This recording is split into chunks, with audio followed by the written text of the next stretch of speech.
이제 우리는 요한계시록의 마지막 장에 도달했습니다. 요한계시록 강의한 것이 오늘까지 64번째 시간이 됩니다. 작년 1월 둘째 주부터 시작했던 것이 이제 다음 주일로 요한계시록 강의가 끝이 납니다. 옛날에 학교 같았으면 쫑파티를 합니다. 그렇죠? 쫑파티 안 합니까? 쫑파티를 하는데 우리는 쫑파티를 할 수는 없고 끝나는 마당에 그래도 정리는 잘 해주어야 된다 라고 생각을 합니다. 여러분들이 무엇을 배우셨는가 라고 하는 것을 다음 주일에 시험 칠 수는 없겠고, 아마 시험 친다라고 한다면 도망갈 수 없는 김창숙 사모님이나 오예랑만 나오고 나머지는 다 안 나올지도 모르겠습니다. 그래서 시험은 못 치겠고, 그래도 무엇을 배웠는지 나름대로 정리는 그래도 하고 있어야 되지 않겠습니까? 그래서 요한계시록 내용이 무엇이냐라고 할 때에 요한계시록 전체의 내용을 우리는 한번 살펴볼 필요가 있습니다. 제가 요한계시록 강의하면서 중요한 장면이 밝힐 때마다 계속해서 반복해서 말씀을 드렸습니다. 왜냐하면 잊어버리기 때문입니다. 들을 때는 알겠는데 일어서는 순간 다 잊어버립니다. 그걸 내가 치매가 있느냐 건망증이 심하냐 그렇게 생각할 필요 없습니다. 다 잊어버린 거 그게 좋은 것이고 아름다운 것입니다. 그렇지만 그래도 기억나는 것은 기억날 필요가 있는 것입니다. 그래서 기억이 나도록 반복해서 말씀을 드렸습니다. 성경에 보면 하나님께서도 하나님의 백성들에게 기억하라라고 말씀을 하셨습니다. 그래서 기억이 나도록 하는 것이 굉장히 중요하다라고 했을 때에 여러분들의 기억을 도와드리기 위해서 마지막으로 다시 한번 반복을 하려고 합니다. 요한계시록이 1장부터 22장까지다라고 하는 것은 여러분들은 다 잘 알고 계십니다. 그리고 요한계시록 성경의 마지막 부분에 있다라고 하는 것도 잘 알고 계십니다. 그런데 요한계시록 1장부터 22장까지의 내용을 이야기하다라고 하면 말문이 막혀버립니다. 그렇지만 전체적인 구조가 우리가 지금까지 공부해오면서 알아봤던 것처럼 그렇게 어렵지 않다라고 하는 것을 우리가 이해할 수가 있습니다. 2장씩 묶고 가면 된다라고도 말씀을 드렸고, 그러면서 한번 여러분들 다시 머릿속에 한번 생각을 정리해 보시기를 바랍니다. 먼저 1장에는 주인공이신 예수님의 모습이 나옵니다. 2장과 3장에는 인자와 같으신 하나님의 아들 예수 그리스도께서 그 당시에 7개의 교회들을 보내시는 편지의 내용들이 있습니다. 그 교회들은 당시에 소아시아 7교회들이지만 동시에 시대마다 존재해왔고 또 앞으로도 존재하게 될 모든 교회들을 대표한다 라고 말씀을 드렸습니다. 그래서 7교회에 주신 메시지가 오늘 우리들에게도 그대로 적용되는 살아있는 하나님의 말씀인 것입니다. 그것이 2장과 3장의 내용입니다. 그 다음에 4장과 5장은 요한계시록의 배경이라고 말할 수가 있는 하늘의 보좌의 모습이 나옵니다. 그 가운데 4장에서는 하늘 보좌에 앉아 계시는 성부 하나님이 나옵니다. 5장에는 어린 양 예수님께서 성부 하나님으로부터 이 오른손에 들려있는 봉인된 두루마리 책을 받아서 개봉하는 내용이 5장에 나옵니다.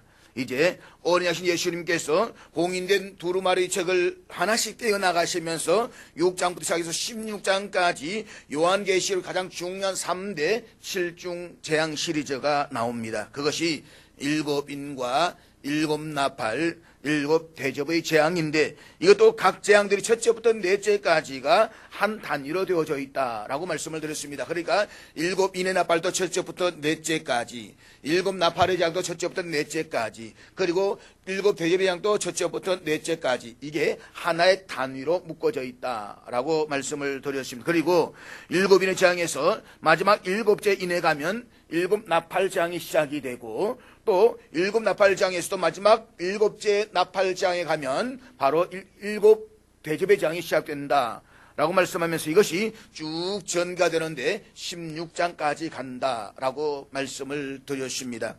그리고 3대 재앙의 내용을 해석하면서 가지고 성경 전체를 중심으로 했을 때에 7재앙의 핵심은 인간성의 파괴에 있다라고 말씀을 드렸습니다. 사람이 점점 인간성을 잃어간다는 것입니다.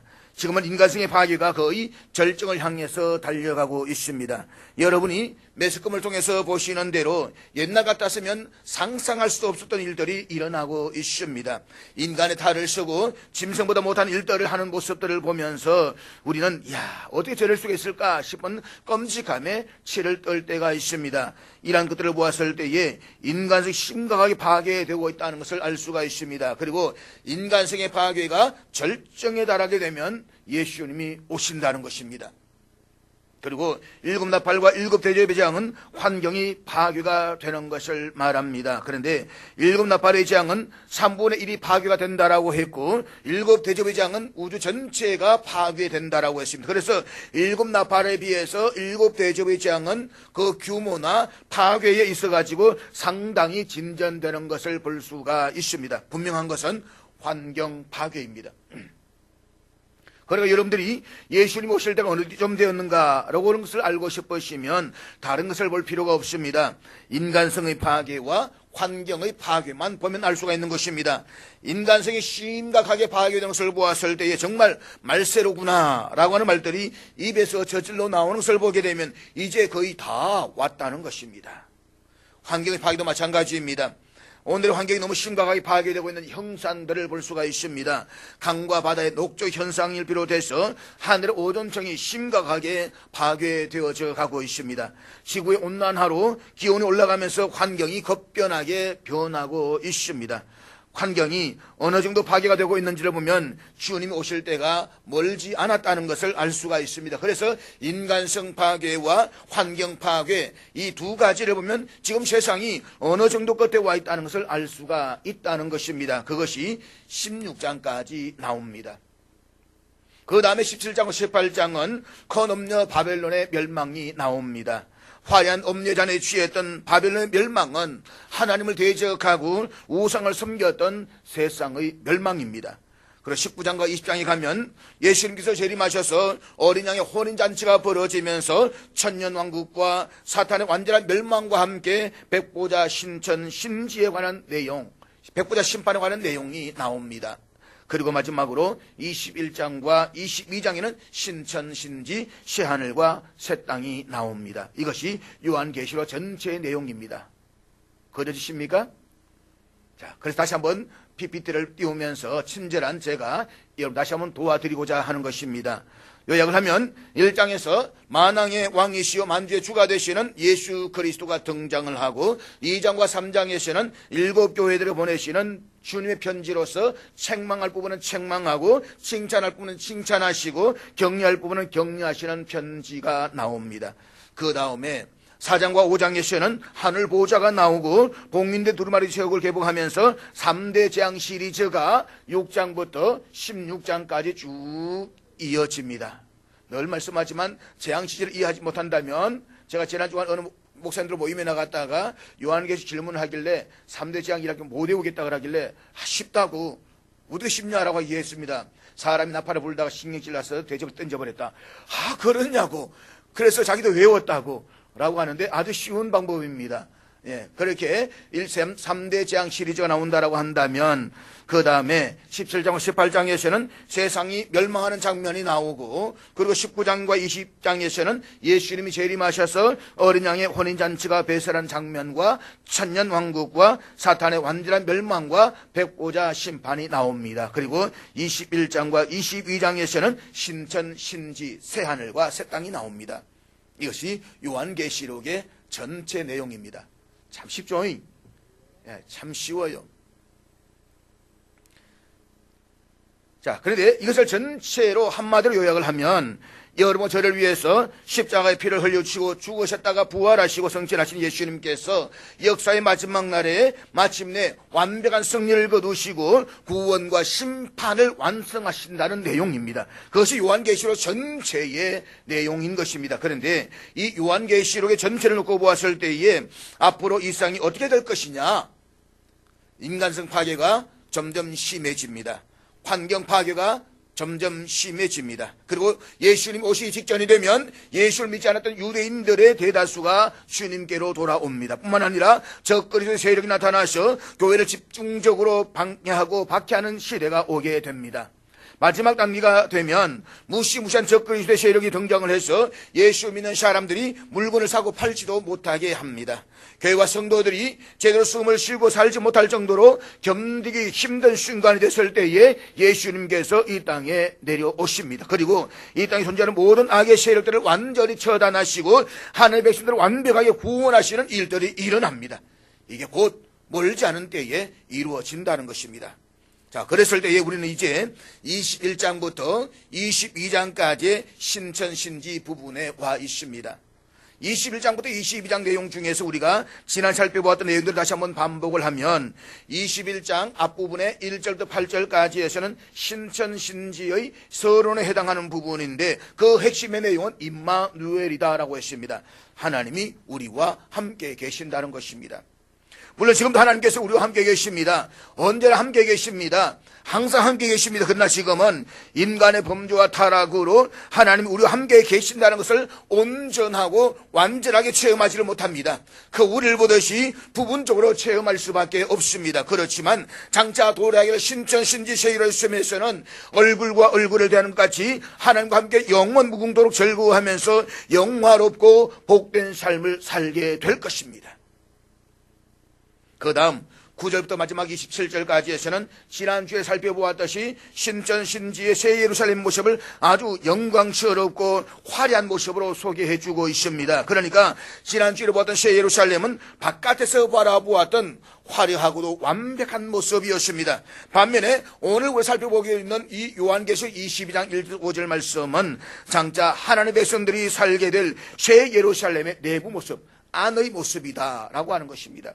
다시 말해서 하나님의 백성들이 새 예루살렘에서 어떤 영광과 복된 삶을 누리게 되며 살 것인지를 우리에게 보여주고 있는 것입니다. 그리고 그 핵심은 생명수강과 생명나무입니다. 새 예루살렘 성 안에 생명수강과 생명나무와 그리고 성도들이 세세토록 누리게 될 지복의 삶에 대해서 말씀하고 있습니다. 그래서 이제 우리는 장차 완성될 새 예루살렘에서 믿음으로 승리한 하나님의 백성들이 누릴 모습이 어떤 모습인가라고 하는 것을 구체적으로 오늘 본문을 통해서 함께 살펴보려고 합니다. 그래서 우리는 본문 1절과 2절 말씀, 우리 1절과 2절 다 같이 읽도록 하겠습니다. 같이 읽습니다. 시작. 자, 지금 사도 요한은 수정같이 맑은 생명수 강을 바라보고 있습니다. 제가 울산에 처음 왔을 때가 89년도 교육 전도사 때였습니다. 그때의 태화강은 냄새가 지독했습니다. 그때 유일하게 공원이 뭐냐 그러면 학성공원이었습니다. 보니까 학생들 청년들이 토요일 오후 되니까 전도사님 우리 놀러 가요. 어디? 학성공원에 가요. 그래요. 난 학성공원 그러면 대구 가면 팔달공원도 있고 대구에 공원들이 좀 있잖아요. 그걸 생각하면서 갔는데 웬걸요? 밑에는 무당들 집만 있고 산 꼭대기에 그 떡 하나 있는 그게 학성공원인데 울산에서 유일한 공원이라고 그래요. 차라리 우리 집 뒤산 가는 게 좋겠다라고 했습니다. 지금은 얼마나 발전되었습니까? 태화강도 강변에 놀러가 있는데 앉아있는데 악취가 얼마나 나는지 구린내가 납니다. 그래서 지금은 태화강이 연어가 돌아오고 또 4월 되면 세계적 강 헤엄치기 수영대회도 한다라고 할 정도로 많이 되었습니다. 그렇지만 그래도 그 강물을 못 마시지 않습니까? 태화강물 못 마십니다. 그런데 오늘 사도 요한이 바라보았던 새 예루살렘에서 흘러가는 이 강물을 보게 되면 그 강이 수정같이 맑다라고 했습니다. 수정은 더 이상 맑을 수 없을 정도로 맑은 상태를 이야기합니다. 그러니까 오염이라고 하는 것이 전혀 없는 아주 완벽한 맑은 상태인 것입니다. 이처럼 수정같이 맑은 생명수 강을 보여주시는데 그 강이 하나님과 어린 양의 보호자로부터 흘러나왔다라고 했습니다. 사실 오늘 본문의 핵심은 바로 여기에 있습니다. 다시 말해서 완성된 천국에 흐르는 생명수의 강은 한없이 거룩하신 하나님과 한 점의 흠이나 티도 없이 정결하신 그리스도의 보호자에서 흘러나온다는 것입니다. 여기 하나님과 및 어린 양의 보호자라고 하는 것은 하나님과 어린 양이 계시니까 의자가 두 개, 보호자가 두 개 있다라고 말하지만 단수입니다. 하나다. 그러니까 삼위일체 하나님, 한 분은 하나님이십니다. 한 분 하나님이 삼위로 계시는 그 하나님이 성부 하나님과 성자 하나님 한 보호자에 앉아 계시는데 거기에서부터 물이 나와서 길 가운데로 쭉 흘러가고 있다는 것입니다. 이 한마디 말씀만 가지고서도 우리가 천국에서 누리게 될 성도의 삶이 얼마나 귀하고 복된 것인가를 넉히 짐작할 수가 있습니다. 그렇습니다. 우리는 장차 천국에서 이처럼 맑고 귀한 생명수를 영원토록 마시게 될 것입니다. 그리고 이 물을 마실 수 있는 사람들은 끝까지 인내하며 믿음을 지킴으로써 어린 양의 생명책에 기록된 성도들 뿐이라는 사실을 잊지 마시길 바랍니다. 수정같이 맑은 강물이 길 가운데로 쭉 흘러가는데 그 강 좌우에 생명나무가 있다고 했습니다. 그런데 강 좌우에 있는 생명나무가 12종류의 열매를 맺는데 그것이 달마다 열매를 맺는다라고 했습니다. 여기에서 달마다 12종류의 열매를 맺는다라고 하는 것은 그야말로 각양각색의 다양한 열매가 넘칠 만큼 풍족하게 열린다는 것입니다. 따라서 천국은 한마디로 우리의 필요를 채워줄 수 있는 모든 것들이 풍성하게 공급될 뿐만 아니라 그것을 누구나가 마음껏 먹고 마실 수 있는 완벽한 자유와 행복이 가득한 나라가 될 것이다 라고 하는 것입니다. 그런가 하면 그 생명나무의 잎사귀들은 만국을 치료하기 위하여 있더라 라고 했습니다. 그러니까 천국의 한가운데로 쭉 흐르고 있는 생명수강과 좌우에 있는 생명나무의 잎사귀들은 구원받은 모든 백성들을 치료하는 약재료들이다라고 하는 것입니다. 그러니까 천국에서도 이 땅에 사는 사람들이 겪는 질병과 아픔이 있다는 것이냐라는 질문을 던질 수 있겠지만 그것이 아니라는 것입니다. 왜냐하면 천국에는 만물이 새롭게 되는 곳이기 때문에 더 이상 아픔이나 질병이나 고통이나 죽음이 없는 곳이기 때문인 것입니다. 따라서 오늘 이 말씀, 다시 한번 만국을 치료하기 위하여 있더라라고 하는 이 말씀은 천국에서 질병을 치료한다라는 그 말이 아니라 이 땅에서 받았던 모든 상처와 질병들을 치료한다라는 의미로 해석되어야 된다는 것입니다. 그렇습니다. 장차 우리가 천국에 들어가게 되면 하나님께서는 우리를 생명수 강으로 인도해 주시고 우리가 이 땅에서 주를 위해서 흘렸던 모든 눈물들을 다 씻어 주실 것입니다. 우리가 이 땅에서 어떤 상처를 입었든지 온전한 모습으로 완벽하게 회복시켜 주실 것입니다. 우리가 이 말씀을 정말로 믿는다라고 한다면 복음과 하나님의 나라를 위해서 이 땅에서 상처 입는 것을 두려워하거나 부끄러워해서는 안 됩니다. 오히려 입으로는 천국을 믿는다라고 말하면서 실제로는 자신의 몸을 사리면서 상처 없는 몸으로 주님 앞에 서는 것을 부끄러워해야만 합니다. 우리 주님이 원하시는 것은 나를 위한 흔적이 있느냐라고 하는 것입니다. 주를 위한 흔적이 있습니까? 주의 몸된 교회를 위해서 흘린 내 흔적이 있습니까? 주님은 그 흔적을 보고 싶어 하신다는 것입니다. 따라서 장차 천국에서 영광스러운 몸으로 회복시켜 줄 것을 믿으면서 복음과 하나님의 나라를 위해 어떤 고난과 상처도 마다하지 않는 신실한 주의 백성이 다 될 수 있기를 주의 이름으로 축복합니다. 우리는 주를 위해서 고난당하는 것을 두려워하지 말아야만 합니다. 주를 위해서 상처라는 것을 두려워하지 말아야만 합니다. 상처는 영광스러운 것입니다. 요즘 제가 차를 몰면서 차가 아직도 새 차니까 늘 탈 때마다 기스가 났나 안 났나 늘 봅니다. 기스 안 나기 위해 가지고 한번 기스 나면 그냥 계속 끓기잖아요. 그래서 있을 때 잘 간직하자라고 말하지만 우리 몸은 아닙니다. 주를 위해서 내 몸은 희생되어지고 고난당하고 상처되어지는 것이 주의 영광인 것입니다. 그래서 사도 바울은 뭐라고 말합니까? 내가 내 몸에 그리스도의 흔적을 가졌노라고 했습니다. 상처란 흔적인 것입니다. 주를 위해서 매를 맞음과 산의 위험과 강의 위험과 이방인의 위험과 동족의 위험을 받으면서 수많은 어려움을 당했던 그 상처가 주를 위한 흔적이라는 것입니다. 그 흔적들이 내 안에 우리에게 있어야 된다는 것입니다. 오늘 본문의 내용을 해석할 필요도 없이 여러분 마음속에 기억한만 하셔도 희망이 솟구쳐 오르는 것을 느낄 수가 있을 것이라고 저는 믿습니다. 수정같이 맑은 생명수강이 거리 한가운데로 쭉 흘러가는데 그 강 좌우편에 생명나무들이 있습니다. 그리고 그 나무들에게서 12종의 과일들이 달마다 맺는다라고 했습니다. 얼마나 놀라운 장면입니까? 낙원 중에 낙원입니다. 세상에 이런 낙원이 있을까요? 텔레비전이나 영화에 나오는 공상의 세계에서도 이처럼 아름답고 복된 낙원은 없습니다. 그런데 이처럼 놀라운 낙원의 모습을 보면서 성경의 내용을 어느 정도 아는 분이라고 한다면 머릿속에 떠오르는 장면이 있을 것입니다.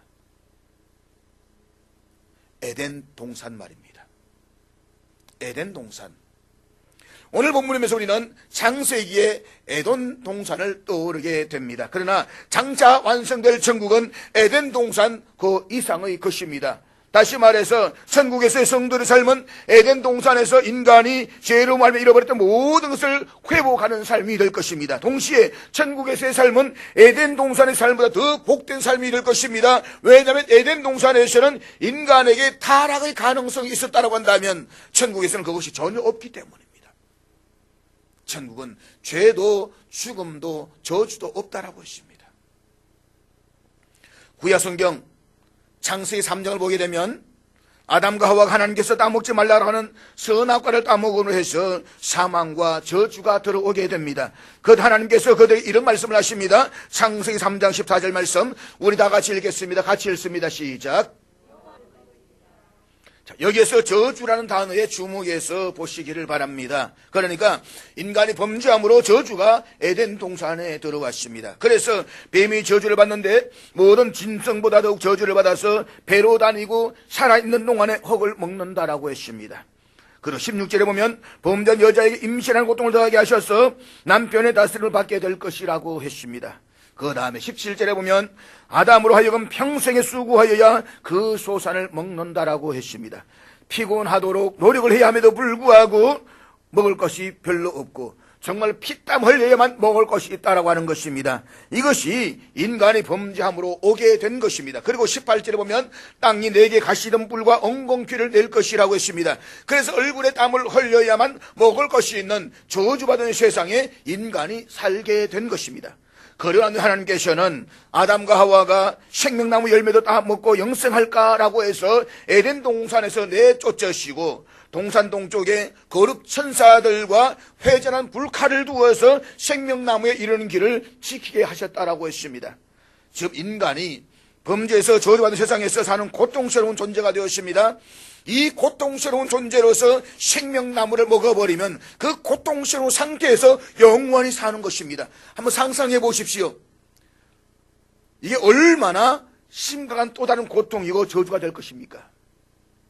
그래서 우리는 인생이 살아가면서 인생 이 땅에서 끝나버린다는 주장하는 사람 꽤 많이 있습니다. 근데 여러분 인생이 이 땅에서 끝난다는 게 얼마나 불쌍하겠습니까? 차라리 개나 소나 돼지보다 더 못한 존재가 인간이 되고 마는 것입니다. 한평생 고생하고 한평생 수고하고 한평생 눈물을 흘려야 함에도 불구하고 그것으로 끝나버린다. 이건 비극입니다. 그래서 하나님은 우리 인생에 준비하신 무엇입니까? 영원한 천국입니다. 나에게 천국이 있으면 내게 행복이고 축복인 것입니다. 그런데 우리에게 고통 가운데서 질병 가운데서 영원히 살아간다. 여러분 장수하는 것이 오늘 현대 인류의 축복이라 말하지만 비전이 없고 꿈이 없는 인생의 장수는 또 다른 비극이라고 말합니다. 그렇기 때문에 생명나무의 실과를 먹지 못하도록 차단을 시키는데 불이 도는 칼을 두셔가지고 인간으로 하여금 접근을 하지 못하도록 막아버렸습니다. 그렇게 생명나무로 가는 길이 차단되었는데 그것이 요한계시록 22장에서 다시 열려진다는 것입니다. 그러니까 에덴 동산에서의 제일 중요한 개념이 생명입니다. 이 생명의 개념이 다시 완벽하게 회복되는 것이 요한계시록 22장에서 열려지게 되는 것입니다. 그렇다면 이렇게 생명이 회복되어져 나갈 때에 어떤 과정을 거쳐서 나가야 되겠는가? 우리 에스겔 47장을 보게 되면 성전 앞면에 동쪽을 향하였는데 그 문지방 밑에서 물이 흘러나온다라고 했습니다. 그러니까 에스겔 47장에서 성전 문지방 밑에서부터 물이 나온다는 사실에 우리는 주의해서 보셔야만 합니다. 그리고 그 물의 양이 점점 많아집니다. 그것이 발목에 오르고 무릎에 오르고 허리에 오르고 그 물이 가득해서 헤엄칠 만한 물이요 사람이 능히 건너지 못할 물이 되었다라고 말합니다. 그렇다면 에스겔 47장이 상징하고 있는 내용이 무엇입니까? 에스겔이 이 말씀을 환상으로 받았던 그 당시 이스라엘은 바벨론의 포로로 잡혀가서 탄식하던 그 시절이었습니다. 어떤 희망도 없고 절망만 있던 시기였습니다. 그런데 하나님께서 에스겔의 놀라운 환상을 보여주십니다. 그래서 에스겔 47장 12절 말씀 우리 다 같이 읽도록 하겠습니다. 같이 읽습니다. 시작. 달마다 새 열매를 맺으리니 그 물이 성소를 통하여 나옵니다. 그 열매는 먹을만하고 그 잎사귀는 약재료가 되리라. 오늘 22장의 내용의 그 말씀입니다. 그러니까 성전에서부터 강물이 흐르기 시작해서 그 물이 가는 곳마다 생명이 살아나는 역사가 일어난다는 것입니다. 이 물이 지나가면서 물고기가 살아나고 죽은 바다인 사해도 생명의 바다로 바뀐다는 것입니다. 이 물이 흐르는 곳마다 각종 나무들이 살아나고 이 물이 가는 곳은 어디든지 엄청난 생명의 역사가 일어난다는 것입니다. 지금 에스겔의 눈에는 바벨론의 포로로 잡혀갈 수 있는 이스라엘 민족이 소망이 전혀 없는 민족으로 보였을 것입니다. 그렇지만 장차 생명수강이 흐르고 생명의 역사가 일어난다는 사실을 알았을 때에 하나님께서는 이 성전 문지방의 환상을 통해서 너희들의 생명의 역사가 다시 일어날 것이라는 것을 확실하게 보여주시는 것입니다. 그런데 이 에스겔의 환상이 신약 성경 오게 되면 요한복음 7장 37절에서 예수님에 의해서 성취가 되는 것을 볼 수가 있습니다. 요한복음 7장 37절 38절 우리 다 같이 읽겠습니다. 시작. 나를 믿는 자는 성경 이름과 같이 그 배에서 생수의 강이 흘러나오리라 하시니. 자, 여기서 명절 끝날은 초막절입니다. 그러니까 유대인들은 초막절 절기 동안에 매일 실로암 연못가에 가서 물을 기르다가 제단의 서편에 붓는 의식을 가졌다는 것입니다. 그런데 그렇게 매일 종교적인 의식을 행하면서도 정작 자신들의 내면에 있는 영적인 목마름은 놓치고 있었다는 것입니다. 그런 저들 향해서 주님께 말씀하십니다. 누구든지 목마르거든 내게로 와서 마시라. 아니 우리가 지금 물을 붓고 있지 않습니까? 그 말을 하는 것이 아닙니다. 영혼의 목마름, 내면의 갈등에 서 있는 너희들 내게로 와서 물을 마시라는 것입니다. 그런 말씀하십니다. 나를 믿는 자는 그 배에서 생수의 강이 흘러나오리라. 여기서 우리는 예수님이 자신을 믿는 자에 비해서 생수의 강이 흘러나오려 말씀하시면서 믿는다라고 하는 것을 마치 물을 마시는 것과 같이 설명하시는 사실에 주목해 볼 필요가 있습니다. 우리 흔히 예수를 믿는다라고 할 때에 처음 한 번 믿으면 그것으로 끝나는 것을 생각을 하기가 쉽습니다. 내가 예수를 믿고 이미 천국의 백성이 되었기 때문에 그 다음부터는 믿는 것은 별로 중요하지 않다라고 생각하기가 쉽다는 것입니다. 그러나 여기서 믿는다라고 하는 것은 과거형이 아니라 현재 진행형으로서 계속 되어지는 상황을 가리키는 것입니다. 그래서 이것이 물을 꿀꺽꿀꺽 마시는 것처럼 믿음을 표현시하는 것입니다. 목마를 때에 물을 마시는 것처럼 말입니다. 드시고 싶으십니까? 이 물 마시는 심정 말입니다. 사랑하는 여러분, 우리가 예수를 믿는다라고 할 때에 목마른 사람이 물을 마시는 것처럼 예수를 믿는지 스스로 한번 생각을 해보시기를 바랍니다. 사막에서 뜨거운 태양이 쏟아지고 땅에서는 열기가 솟아오르고 그 때문에 입술이 다 터지고 혀가 갈라지면서 얼굴이 검게 타는 상황에서 물을 찾는 사람이 물을 발견했을 때에 그 물을 벌컥벌컥 마시는 것처럼 그렇게 예수를 믿어야 된다는 것입니다. 사슴이 신의 물을 찾기 위해 갈급함 같은 그 마음으로 매일 매 때마다 주를 고백해야 된다는 것입니다. 목마른 사람이 물을 마시듯이 그렇게 예수를 믿을 때에 그 배에서 생수의 강이 흘러 넘치게 되는 것입니다. 이 생수의 강이 바로 성령이십니다. 성령을 통한 생명의 역사를 말하고 있는 것입니다. 그래서 여러분들이 예수를 제대로 믿기만 하시면 여러분 심령에 예수의 생명이 차고 넘칠 줄로 믿습니다. 여러분이 예수를 제대로 믿으면 여러분 심령에서 충만한 성령의 역사가 여러분 가족들에게 흘러들어가는 것입니다. 믿지 않는 가족과 이웃들에게 흘러들어갑니다. 생명력이 강한 영향을 미치기 때문에 예수님을 믿게 되는 것입니다. 예수님을 제대로만 믿으면 그를 통해서 역사하기 때문에 그의 심령 중심에서 성령 역사가 뜨겁게 일어나서 또 다른 이 가족과 이웃들에게 흘러들어가는 것입니다. 이것이 점점 흘러가면서 점점 더 큰 물을 일으키게 된다는 것입니다. 그런 의미에서 여러분은 이미 예수 그리스도께서 우리를 주시는 생수의 강물을 마시고 계신다는 사실을 믿으시기를 바랍니다. 그 물을 입술만 약간 적시는 것이 아니라 정말 흡족하게 매 때마다 순간마다 많이 마시기를 주의 이름으로 축복합니다. 그래서 성령 충만함을 받아야 되는 것입니다. 주여 나에게 성령 충만함을 주시옵소서. 내 영혼을 적셔 주시옵소서. 내 영혼의 목마름을 해결해 주시옵소서. 그 마음이어야 됩니다. 그렇게 믿어야 됩니다. 에스겔이 보았던 성전 문지방 밑에서 나오는 생명의 물은 예수 그리스도를 통해서 나오는 생명수를 통해서 성취가 됩니다. 에스겔 47장에 나오는 성전에서 흘러나오는 물이 점점 더 풍성해지면서 그 물이 이르는 곳마다 생명의 역사가 일어나는 것처럼 예수 그리스도의 복음이 전파되고 예수 그리스도의 생명이 들어가는 곳마다 놀라운 생명 운동이 점점 더 확산되어져 가는 것입니다. 그래서 이 생명이 성령을 통해서 흘러가도록 만드시는데 그것이 유럽에서 미국으로 건너갔고 그 유럽 미국의 복음이 이 땅에 흘러오게 되고 이 땅에 흘러왔던 복음이 오늘 우리에게 흘러오는 것입니다. 그리고 우리 영신교회를 통해서 이 언양지역의 생명이 흘러가도록 만드는 것입니다. 우리는 이 생명의 강이 점점 더 많이 흘러가도록 해야 할 사명이 있습니다. 에스겔 47장의 생명의 강의 흐름이 오늘 본문인 요한계시록 22장의 그 말씀입니다.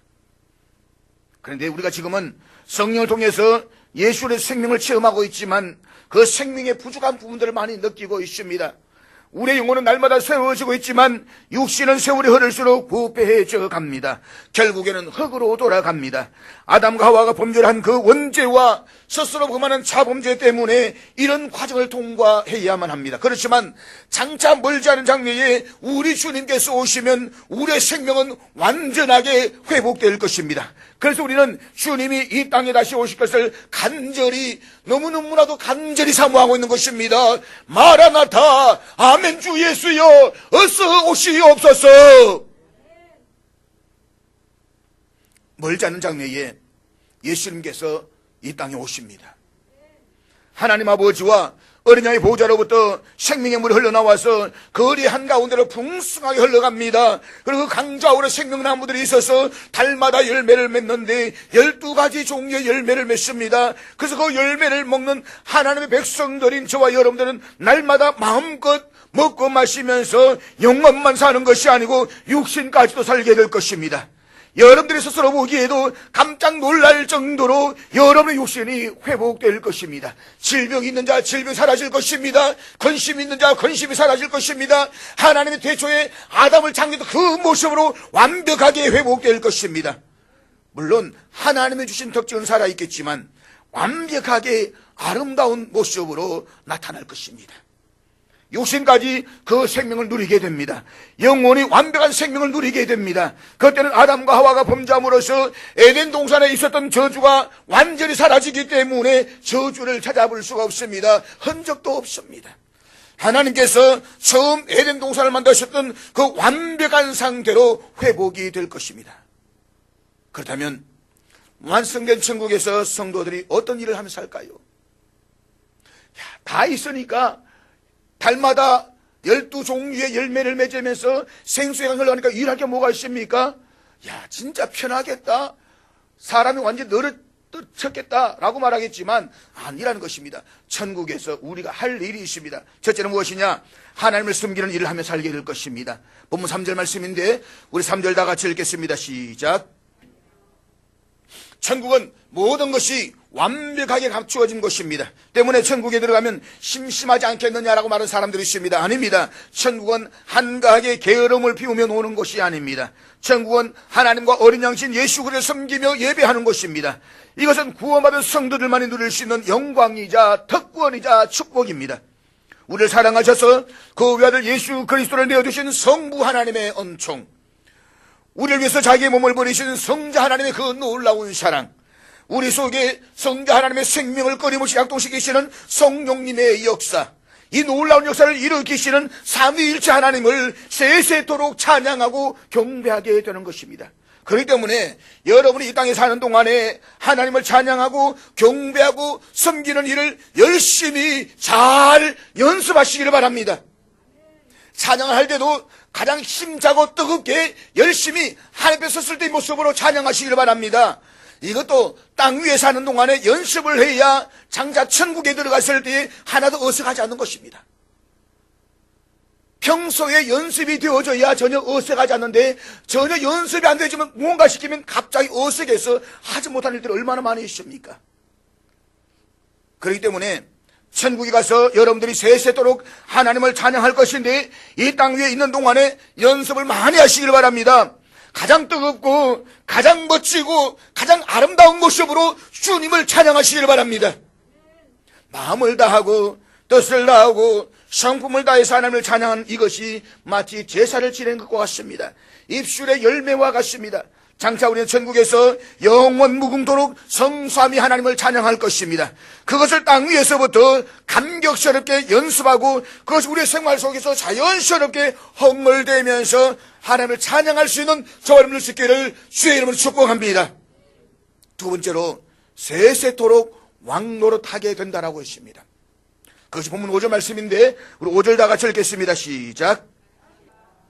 여기 보면 세세토록 왕노릇한다라고 했습니다. 만물을 다스린다는 것입니다. 만물을 하나님의 위치에 올려놓고 우상을 숭배하는 그런 사람들이 아니라 만물을 다스리는 것입니다. 식물을 다스리고 동물을 다스리고 자연을 다스리는 일을 하게 될 것입니다. 여러분들이 그런 다스리는 일들을 영원 무궁토록 하게 될 것입니다. 그 다스리는 내용이 무엇일까라고 하는 것은 여러분이 장차 천국에 가보시면 알게 될 것입니다. 분명한 것은 그 놀라운 세계가 저와 여러분들을 기다리고 있다는 것입니다.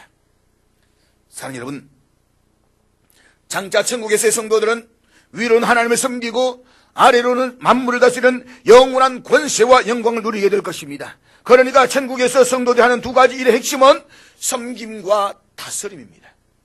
그럼 이것은 태초에 하나님의 인간을 창조하신 목적이기도 했습니다. 그럼 우리는 이 땅에 살아가면서 장차 천국에서 세세토록 하게 될 섬김과 다스림을 잘 훈련해야만 합니다.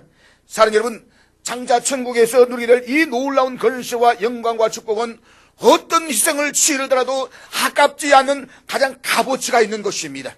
그렇기 때문에 사도 바울은 이렇게 고백합니다. 현재 고난은 장차 우리에게 나타날 영광과 비교할 수가 없다. 그렇습니다. 하나님께서 사도 요한에 보여주신 너무나 아름다운 천국의 모습은 이 땅에서 끝까지 인내하며 믿음으로 충성되게 사명을 감당했던 성도들에게만 주어지는 영광과 축복입니다. 생명수강과 생명나무, 하나님을 섬기고 만물을 통치하는 권세가 바로 그것입니다.